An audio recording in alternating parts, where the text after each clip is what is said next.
xì lo thường nay mi nay thà ho thiên la dầm nằm nhà ho mẹ xưa xưa mà ngơ mình về chế truy nhà nó ơ nữ gan mà gà gan à đi ngơ lo nữ chế ho nè nương dân ya ya mà gà gà mẹ xưa xưa mà ngơ dám nhau như mama ani mẹ đừng nghe lời nói thế nào gà nữ ơi đi mai nhớ đã có gà nữ ơi đi mai nhớ mà để chờ một lời nữ khó chỉ đi đi đi mà nhị gà nữ cha lên thế lên nhà nữ khó chỉ on hè gió mà hết đường nhà thì có lối để đã lên mà nó thì đâu gì mi mà tha go ima mà thầm mà thế lên nhà về to be your day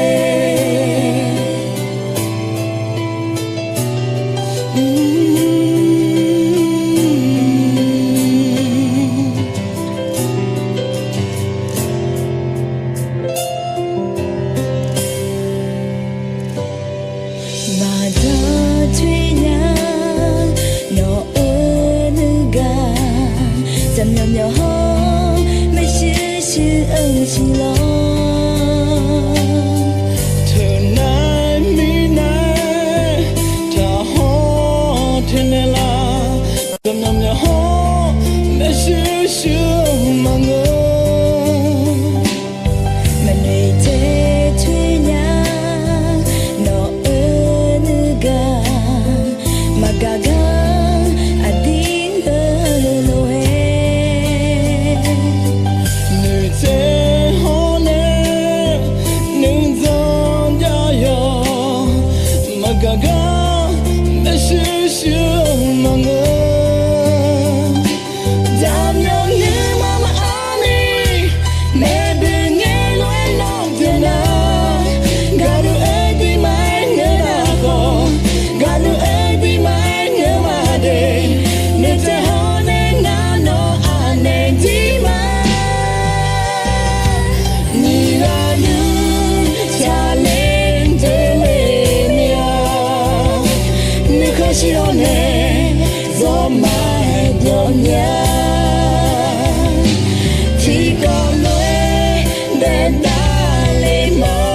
nó thì đâu gì mi mà tha go ima nhị gà nữ cha lên thế lên nhà